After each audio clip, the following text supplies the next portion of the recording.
News 14 Carolina's Brad Roders joins us with that part of the story. And Brad, a little quieter than a lot of people thought. Yeah, it really was. The smaller than expected protest presence really started on Monday at the Coalition of March on the RNC. And those large demonstrations never really materialized throughout the RNC week, leaving the streets of Tampa a lot calmer and a lot quieter.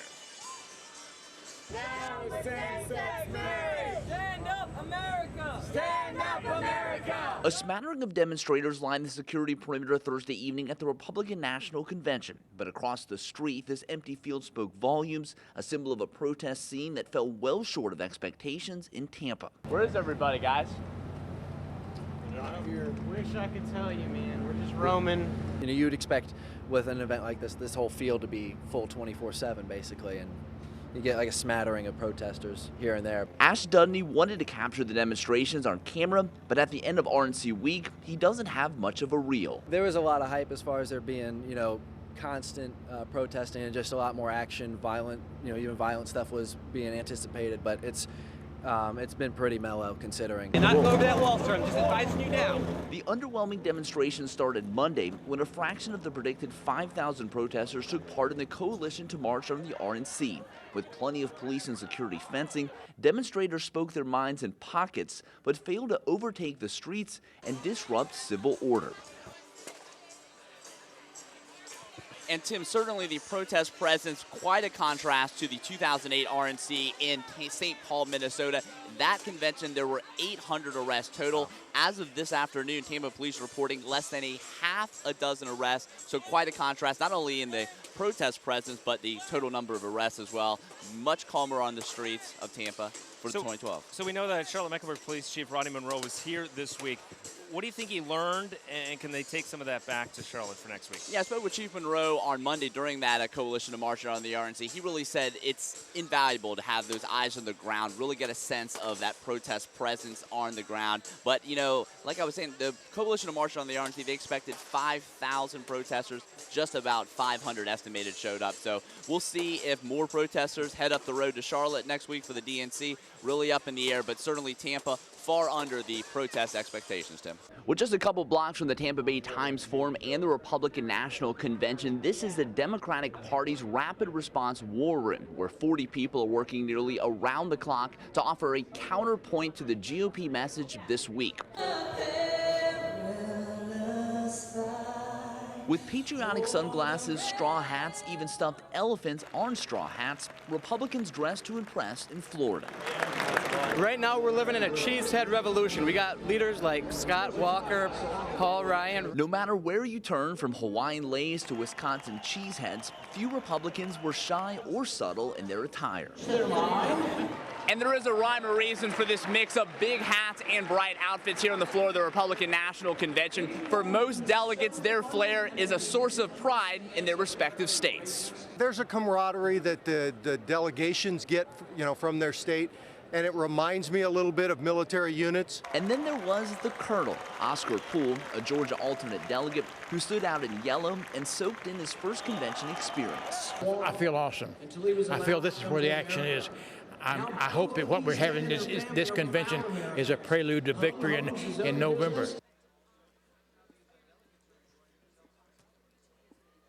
Yeah, we've really seen a lot of delegations around the floor tonight, but I must say we got to kind of get a good glimpse of Texas. I will say, of all the states that I've seen, Texas, they're really unified. They all wear the same cowboy hats, and they all wear the same shirts. They did that last night. They did that tonight. So kudos to Texas in terms of keeping it unified, but also keeping it authentic to their state. Obviously, Texas known for the cowboy hats and the shirts for sure. So they kept up with that tonight. The companies that they ordered from must have been very happy to get those big orders. I think so. They all in bulk, all the same. What was the craziest thing you saw out there? It was kind of interesting. I like the Hawaii. They had the little, the lei, the necklace. That was interesting. And I know you're a Vikings fan, but I saw a lot of cheese heads. I'm sure a lot of Paul Ryan. A lot of love tonight, but a lot of cheese heads for Paul Ryan. And a lot of love from the state of Wisconsin.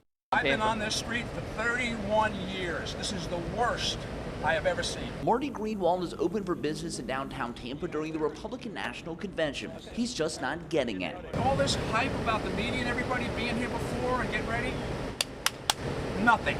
Absolutely nothing. Greenwald's hot dog business sits just yards from one of several RNC security barriers along Franklin Street, affecting through traffic and customers. I think I'm in a third world country looking at these things. Across the way, Fresh manager Brian Goodell said he's getting just 10% of normal business during the RNC. Lines which normally go out the door during peak times were gone, and tables sat mostly empty. I don't know if it's weather, security fears, or they just haven't gotten here yet. I don't know. But as you can see, they're not here. Tampa residents working downtown during the RNC are also adjusting to the sight of concrete barricades, deputies on foot, cart, and horseback, and traffic checkpoints and delays. I live about 30 minutes from here, and it took about an hour and a half to get here. And with Charlotte getting a similar security setup next week during the Democratic National Convention, Tampa residents and business owners had this advice. Just be expecting a lot of security, a lot of police officers, military, Secret Service, all around. Don't believe the hype, okay? Go ahead and go for a normal day. If you see a little bit of an increase, then pick it up from there. Downtown Tampa business owners and managers were hopeful the customers would pick up as the RNC week continued, but with security barriers greeting nearly every block in downtown Tampa, it's really a wait and see as business owners and managers adjust to their new reality during the Republican National Convention. Reporting in Tampa, Florida, Brad Broders, News 14, Carolina. Brad Broders from News 14 Carolina. This was there on the floor when this happened. Quite a moment. Yeah, it really was. And obviously North Carolina is such an important battleground state this year, especially for the Republicans. So when it was North Carolina's turn to get in line for their roll call, it was some of the state GOPs, really some of their younger blood, who got up to the microphone and pledged their support for Mitt Romney.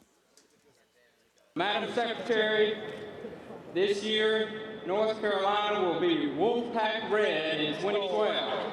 At just 27 years old, Justin Burr was a part of history for the state of North Carolina Tuesday nights. It is a huge honor. On the floor of the Republican National Convention, Burr, a two-time state representative, joined the state's GOP Vice Chairman Wayne King in pledging North Carolina's 55 Republican delegates. We cast 7 votes for Paul, and we proudly cast 48 for the next President of the United States, Governor Mitt Romney.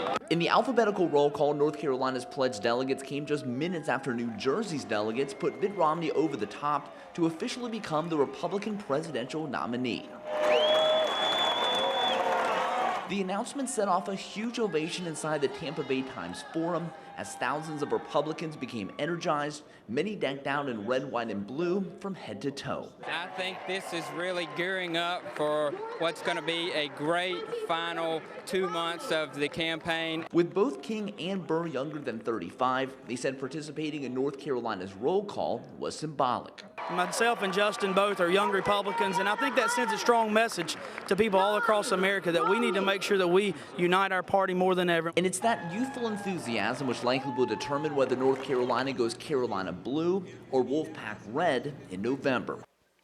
I'll tell you what, Brad, they might have started some controversy there. How did they come up with this, and how did they decide to say this? Well, yeah, and if you heard this, they kind of mentioned Carolina blue, but Wolfpack red. So they kind of, I guess they left Duke out of this, but they still gave some love to 2 of the Triangle schools. I talked to Wayne King, the vice chair of the state party, and he said they kind of collaborated on what they were going to say, worked on it from a couple different members of the delegation, and actually took a closer look. They actually had the statement written on an official piece of state GOP stationery. 20-year-old Sky Schmelzer prides herself on being an equal opportunity protester. I'm a person who doesn't only oppose the Republicans. I also oppose the Democrats because both parties are parties of the 1%. Schmelzer led chants during the hour-long coalition to march on the RNC. The University of Florida student will head north to Charlotte on Sunday to also take part in the March on Wall Street South. Both coalitions have a very broad message to be all-encompassing for people from all sorts of different movements. When the people of Iraq are under attack, what do? Different groups with different agendas came united to downtown Tampa. Some demonstrators appeared peaceful, while others dressed in black and bandanas verbally clashed with police. In the middle of the march, a few demonstrators met deputies at concrete barricades, tempting arrest. We're here because we want you to understand. The sometimes tense environment ended near the Tampa Bay Times Forum, where the march ended, but the chants continued. Although organizers expected about 5,000 demonstrators to take part in the march, the weather definitely impacted the final turnout.